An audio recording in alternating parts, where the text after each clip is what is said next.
우리가 이제 신앙생활을 하다 보면 꾸준하게 신앙생활 잘한다는 것 그거 참 쉽지가 않죠, 그죠?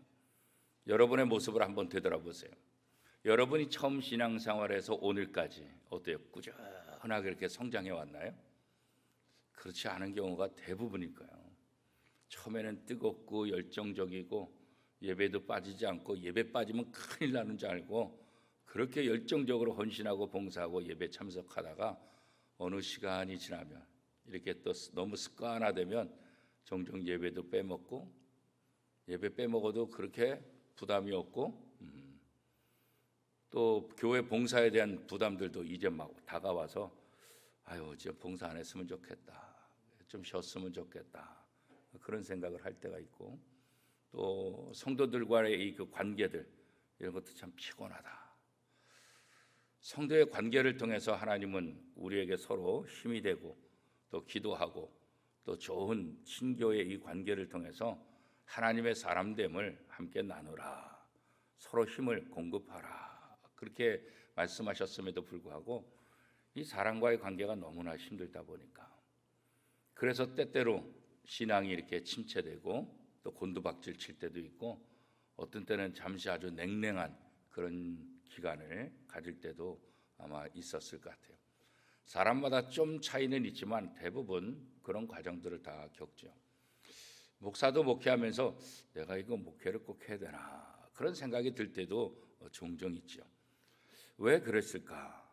오늘 시편 다윗의 이 시를 가만히 살펴보면 이 다윗도 하나님을 찬양하고 하나님께 영광 돌리고 하나님 앞에 감사하는 그런 삶을 살다가도 때때로 이렇게 회의에 빠지게 되고 영적인 침체를 또 겪게 된다.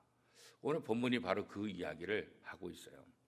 그러면 우리가 왜 신앙생활 잘하다가 영적인 침체기를 만나게 되고 회의를 갖게 될까?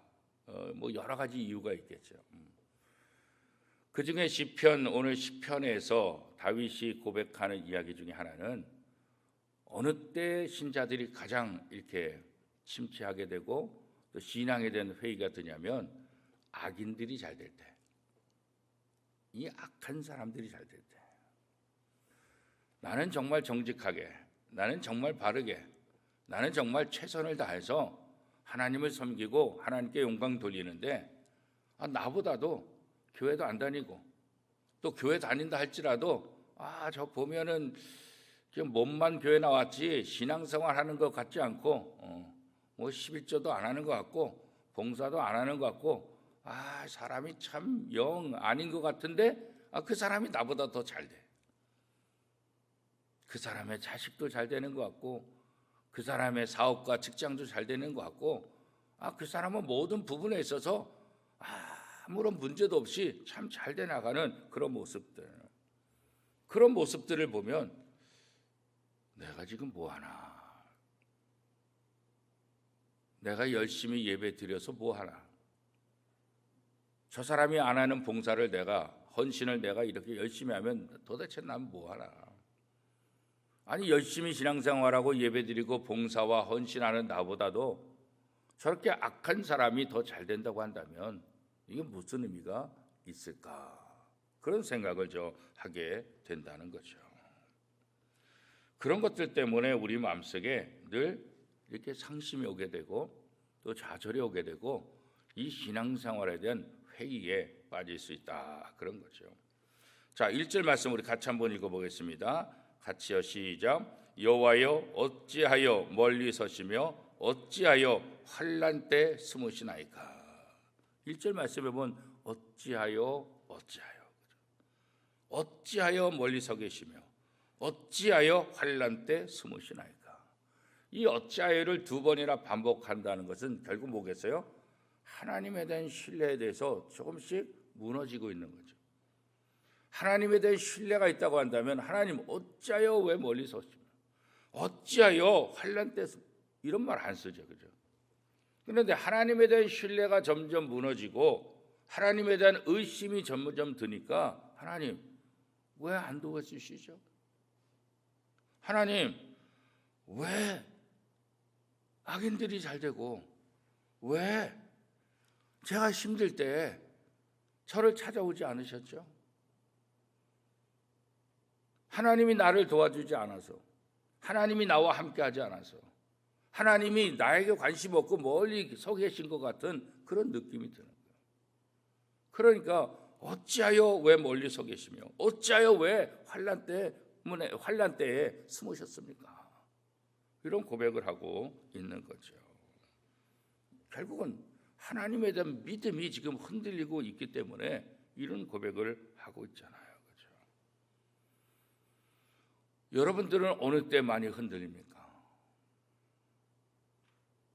내가 열심히 기도하는 그 기도에 대해서 하나님께서 전혀 응답해 주시지 않을 때 아마 그때도 흔들릴 수 있을 거예요. 하나님이 기도하시면 들어주신다고 그랬는데, 내가 기도할 때 응답해 준다고 그랬는데, 환난 날에 부르짖으라 그렇게 말씀하셨는데, 하나님 지금 내가 부르짖습니다. 지금 내가 하나님의 도움이 필요합니다. 지금 내가 하나님이 나의 하나님인 것, 내가 이거 믿고 싶습니다. 그렇게 처절하게 기도했는데도 하나님께서 아무런 응답을 하지 않는 것처럼 느껴질 때, 내가 다시는 기도하나 봐라, 그런 생각이 들 때도 종종 있지 않습니까? 그런데 이 악인들의 모습을 바라보면서 악인들이 잘 되는 것, 이것 때문에 화가 나는데, 이 악인들이 하는 말들을 보면 이게 가관들이에요. 가관들이에요. 3절 말씀 같이 한번 읽어보겠습니다. 시작. 악인은 그의 마음의 욕심을 자랑하며 탐욕을 부리는 자는 여호와를 배반하여 멸시하도다. 악인들은 자신의 욕심들, 잘못된 이런 욕심들, 이거 자랑하고 다닌다는 거예요. 탐욕, 얼마나 탐욕스러운지. 그리고 하나님을 멸시하고 하나님을 배반. 아니 그냥 악인이 잘 되는 거 그것만 보는 줄 알았더니 하나님을 멸시하고 저랑하고 하나님을 무시하는 그런 행동을 하는데도 그들이 잘 되는 거예요. 이 기가 막힌 노릇 아니겠어요? 그러면서 이들이 얼마나 교만하냐면 4절 말씀 같이 한번 읽겠습니다. 시작. 악인은 그의 교만한 얼굴로 말하기를 여호와께서 이를 감찰하지 아니하신다 하며 그의 모든 사상에 하나님이 없다 하나이다. 자기가 악을 행하고 자기가 욕심을 부리고 자기가 모든 죄를 다 지으면서도 하나님이 나 관여하지 않는다. 하나님이 나 보지도 않는다. 아니 더 나가서 하나님 없어. 뭐 하나님이 있어. 악인들이 형통해지는 것뿐만 아니라 하나님이 없다고 말하고 이렇게 큰 소리 치면서 교만 떨고 있는데, 그런데 이들이 잘 되는 거예요. 그래서 이 사람들은 행동도 얼마나 못된지 몰라요. 다른 사람들을 얼마나 핍박하는지 몰라요. 7절 말씀에 보면 그의 입에는 저주와 거짓과 포악이 충만하여 그의 혀 밑에는 잔해와 죄악이 있나이다. 모든 악은 다 하는 거예요. 연약한 사람들을 얼마나 괴롭히는지 몰라요. 죄 없는 사람을 얼마나 정죄하고 죄인으로 만드는지 몰라요. 그런데 그들의 삶은 굉장히 당당해 보였고, 그런 그들의 삶 속에 조금이라도 환난이나 그런 것이 전혀 보이지 않는 거예요. 그러니까 시편의 저자는 야, 이게 정말 하나님이 계신 걸까? 저렇게 하나님을 멸시하는데, 저렇게 악을 대놓고 악을 행하는데, 그런데 저들의 모습 얼마나 당당한지, 마치 자기네들이 의인처럼, 마치 자기가 모든 것을 주관하는 것처럼 저렇게 교만 떨고 있는 저 모습들. 그런데 하나님이 살아계시면 왜 저들이 저렇게 되는 것 내버려 두십니까? 이런 모습 속에서 이 시편의 저자는 당혹스러운 거예요. 너무나 괴로운 거예요. 자신이 지금까지 믿어왔던 하나님, 이 신앙, 영적인 부분, 이 부분에서 완전히 흔들려 버리는 거죠. 오늘 우리도 그렇잖아요. 세상 사람들의 악한 모습들, 신앙생활을 하지 않는데도 더 잘 되는 그런 모습들 있잖아요. 그들의 형통, 그런 모습을 바라볼 때 우리도 종종 내가 이렇게 열심히 믿는데, 내가 하나님 열심히 믿는 나보다 하나님도 전혀 믿지 않는 저 사람이 더 잘 된다고 한다면 이거 도대체 뭘까, 그런 생각이 들잖아요. 물론 문제가 우리가 자꾸 모든 것을 세상으로 판단하기 때문에 그럴 수도 있겠죠. 신앙은 세상적인 것만은 아니잖아요. 그렇다고 세상적인 것을 우습게 여기서도 안 되죠. 왜냐하면 우리는 세상 속에 살고 있기 때문에. 그러다 보니까 우리 눈앞에 보이는 세상적인 것들, 이런 것을 가지고 판단할 수밖에 없죠. 왜?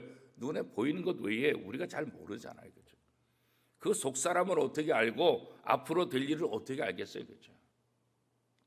그러니까 우리의 육안으로 보이는 것만 보고 판단하니까 세상적인 복이 하나님의 복이라고 생각하는 거죠. 세상에서 잘 되는 것이 하나님의 복이라고 생각하는 거죠. 그러니까 세상에서 잘 되는 사람을 바라볼 때 하나님 없이도 저렇게 잘 되면 굳이 내가 하나님을 믿을 이유가 뭐가 있겠는가, 그런 생각을 하게 되잖아요. 하나님을 믿는 사람과 믿지 않는 사람의 차이가 도대체 뭐예요? 내가 열심히 예배드리고 내가 열심히 하나님의 말씀대로 정직하게 바르게 착하게 사는데 그럼 난 뭐냐, 그런 생각을 하게 되잖아요. 이렇게 생각하는 것은 우리 눈앞에 보이는 세상, 이것만 생각하기 때문에 그런 거죠. 아삽이라는 사람이 이런 회의를 똑같이 들잖아요. 악한 사람이 잘 되는 모습 바라보면서 나 이제 하나님 믿지 않겠습니다. 그래도 악인이 죽을 때는 뭔가 다를 거야. 주변 사람들이 위로를 하는 거예요. 그렇지 마. 아무리 악인이 세상에서 잘 된다 할지라도 그의 마지막은 달라. 그래서 그 사람의 마지막을 지켜봤는데 그 악한 사람들의 마지막도 멋지게 죽는다는 거예요. 그러니까 더 막 회의에 빠지게 돼요. 오늘 다윗도 아삽과 같은 그런 경험들을 지금 하고 있는 거죠. 그래서 이 시편 1절부터 11절까지 쭉 보면 하나님에 대한 회의에 대한 부분을 계속해서 이야기를 하고 있죠. 11절 말씀에 보면 그가 그의 마음에 이르기를 하나님이 잊으셨고 그의 얼굴을 가리셨으니 영원히 보지 아니하시리라 하나이다. 1절부터 11절까지 쭉 보면 신앙에 대한 회의적인 그런 모습들, 그런 것들을 하나씩 잘 설명을 하고 있어요. 그러나 결국 이 시편의 마무리는 하나님을 찬양하고 하나님을 높이고 또 하나님의 뜻을 깨닫고 결국은 하나님을 높이는 모습으로 되는데, 그게 바로 이제 16절이죠. 여러분 16절 같이 한번 읽어보겠습니다. 시작. 여호와께서는 영원 무궁하도록 왕이시니 이방 나라들이 주의 땅에서 멸망하였나이다. 지금까지 행한 일들도 가만히 되돌아보니까 내가 하나님에 대해서 의심하고 하나님에 대한 의문이 있었지만 지나간 역사들을 돌아보고 지나간 세월에서 하나님이 하신 것들을 가만히 살펴보니까 어때요? 여호와께서는 영원 무궁하시도록 왕이시다. 왜? 이방 나라들이 주의 땅에서 멸망하였나이다. 결국 악을 행하는, 하나님을 멸시하고 하나님을 무시하는 사람들을 하나님께서 다 멸망시켰다는 과거의 역사적인 기록을 기억하고 있는 거예요. 지금 내 눈앞에서는 악인이 잘 되는 것 같지만 결국 지금까지의 역사를 돌아볼 때 결국 교만하고 하나님을 멀리하고 하나님을 무시했던 모든 사람들은 다 멸망했다는 거예요. 그렇기 때문에 하나님만이 우리에게 영원 무궁한 왕이시라는 사실을 16절 후반에 가서 다시 한번 고백하죠. 오늘 우리의 신앙도 그렇죠. 때로 회의가 있고 침체가 되고, 그러나 어떤 계기를 통해서 또 말씀을 통해서 기도하던 중에 또 어떤 다른 신앙인을 통해서 다시 한번 내 신앙을 돌아보게 하고 아니지, 그리고 다시 또 올라가는 거예요. 12절 말씀에 보면 이렇게 말씀하고 있잖아요. 여호와여 일어나옵소서, 하나님이여 손을 드옵소서, 가난한 자들 잊지 마옵소서. 이 시인이 이렇게 하나님의 보호를 받아야 될 사람들, 이 사람들 잊지 마세요. 이 사람들 좀 기억해 주세요. 연약한 자들을 위해서 마음을 이렇게 생각하는 모습들을 볼 수 있잖아요. 하나님은 겸손한 자의 하나님, 하나님은 겸손한 자의 소원을 들어주신다 말씀하시지 않으셨습니까? 이들을 도와주세요. 이들 연약한 사람들 무너지지 않도록 도와주옵소서. 그렇죠? 스스로 자기를 지키지 못하는 연약한 사람들, 성경에서는 그 연약한 사람을 대표적으로 고아, 과부 이렇게 얘기하잖아요. 왜 고아와 과부를 연약한 자라고 얘기할까요? 그 당시로서는 고아는 부모의 도움을 받지 못하고 과부는 남편의 도움을 받지 못하는 거예요. 한마디로 말하면 뭐예요? 보호자가 없는 사람. 그 당시에 고아가 무슨 힘이 있겠어요? 그 당시 홀로 된 여인이 무슨 힘이 있어요? 아무것도 할 수 없어요. 룻기를 통해서 홀로 된 여인의 그 비참한 모습들을 우리가 보잖아요.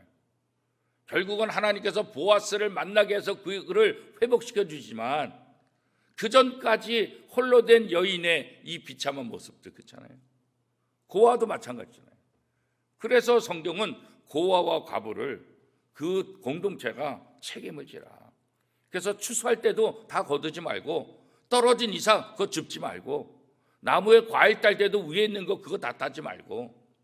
왜냐하면 사회적으로 약자들, 보호자가 없는 사람들, 그 사람들이 살아가야 되는데 이 공동체가 그들을 위한 배려를 하지 않으면 그들은 살아갈 수 없으니까. 그러니까 그런 약자들에 대한 배려를 이미 하나님은 율법을 통해서 약속을 하셨잖아요. 그죠? 그런데 악인들은 그런 약자들에 대한 배려가 없는 거죠. 약자들을 무참히 짓밟고 약자들을 조롱하고 핍박하는 그런 모습. 그러면서 그것을 자랑스럽게 여기는 모습들 그렇죠.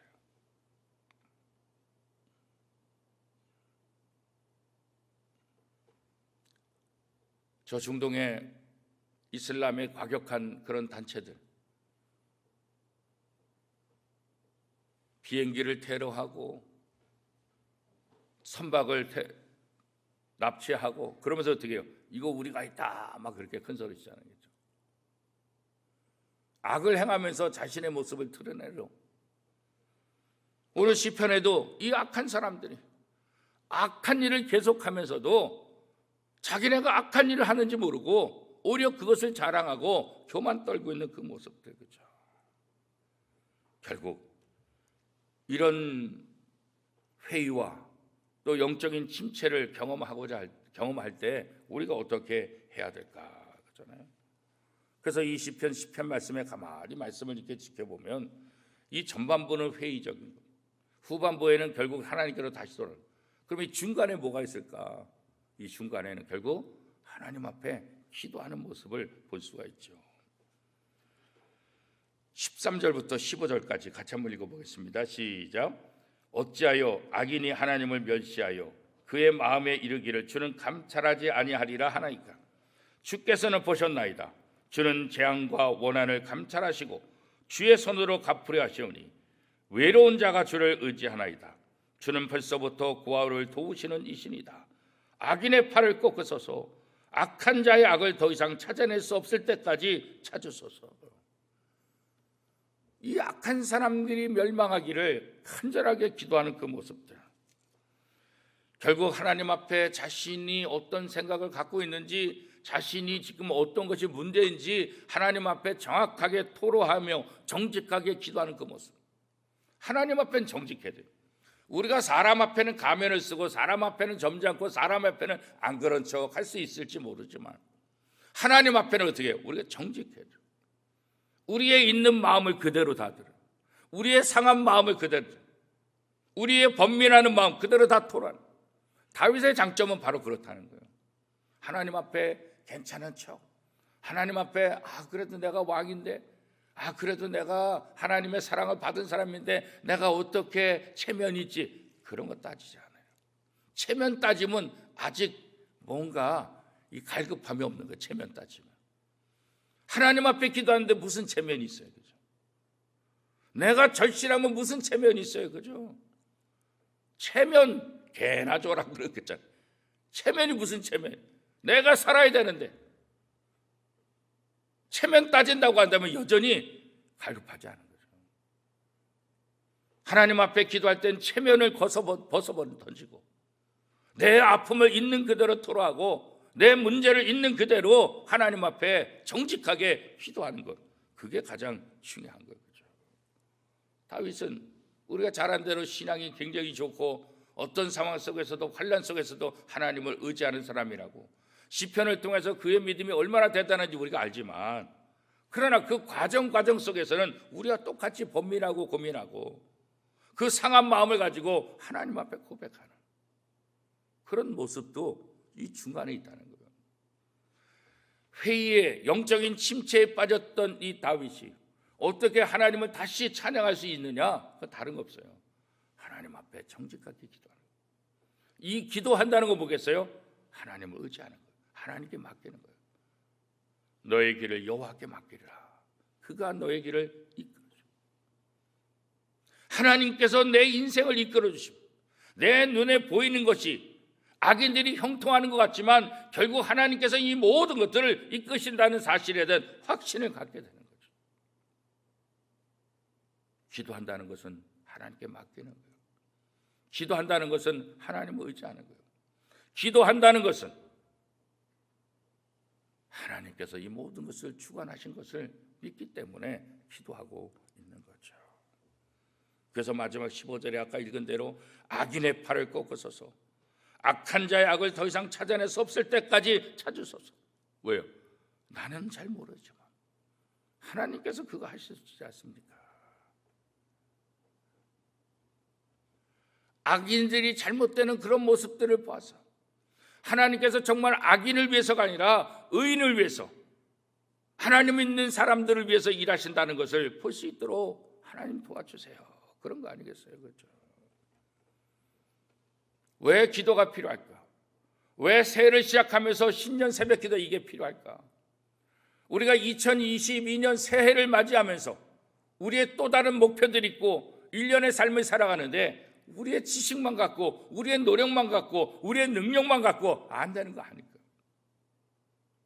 그래도 이 새해를 시작하면서 일주일만큼은 하나님 앞에 나와 기도함을 통해서 하나님께 맡깁니다. 2022년을 하나님께 맡깁니다. 2022년 우리의 자녀들을 하나님께 맡깁니다. 우리 사업을 맡깁니다. 제 직장을 맡깁니다. 제 삶을, 제 교회 생활, 이 모든 것들을 하나님께 맡깁니다.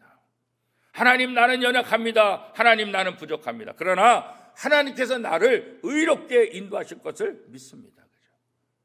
하나님의 인도하심을 믿고 고백하는 것, 이것이 오늘 우리에게 중요한 거죠. 다윗이 하나님 앞에 토로할 때, 하나님 앞에 기도할 때 의문과 의심과 영적 침체에서 다시 하나님이 누군지를 깨닫게 되고 하나님을 신뢰하고 하나님을 찬양하게 된다는 거죠. 그래서 기도는 우리에게 있어서 굉장히 중요한 거예요. 괴로울 때, 힘이 들 때 기도조차도 못하겠어요. 그렇게 얘기하시는 분들이 많아요. 기도해야 될 순간에 기도하지 못하도록 사단은 우리를 그렇게 만들어요. 기도해야 될 순간에 기도하지 못하도록 만드는 거예요. 괴로울 때 주님의 십자가를 바라보고 나를 위해서 모든 죄짐을 다 짊어지시고 나를 사랑하셨던 그 주님, 나를 위해서 십자가를 지실 정도로 나를 사랑하신 그 주님이 나를 위해서 더 이상 하지 못할 일이 뭐가 있겠어요? 그 주님을 바라보고 내가 괴로울 때 십자가 주님을 바라보는 거예요. 나보다 더한 고통을 당하시고 허물과 죄로 죽었던 나를 위해서 십자가를 지신 그 주님의 사랑을 다시 한번 기억하고, 주님이 나를 이렇게 사랑하십니다. 하나님이 나를 이렇게 사랑하십니다. 그 하나님의 은혜를 잃어버릴 때 우리가 신앙적으로 나태해지고 자꾸 회의에 빠질 수 있는 거예요. 기도한다는 것은 하나님을 다시 의지하는 거예요. 예수 그리스도의 그 십자가 사건, 그것을 다시 한번 기억하면서 하나님의 은혜가 내 속에 임하기를 다시 한번 소원하는 거죠. 여러분 지금 괴로운 일이 있으십니까? 힘든 일이 있습니까? 나 혼자 해결하지 못하는 그것 때문에 끙끙 앓고 있습니까? 오늘 다윗처럼 정직하게 하나님께 기도합시다. 하나님이 내 인생을 이끌어 주실 것을 믿고 기도하십시다. 하나님이 2022년도 이끌어 주실 것을 믿고 기도합시다. 하나님께 맡긴다는 것은 나약한 것을 얘기하는 것이 아니라 오히려 그 하나님의 강함이 내 속에 강함이 되도록 하는 거예요. 2022년도 어떠한 상황 속에서도 하나님의 이끄심을 바라보며 하나님의 이끄심을 신뢰하며 하나님 앞에 정직하게 기도하며 하나님의 말씀대로 살아가는 저와 여러분의 삶이 될 수 있기를 축복합니다.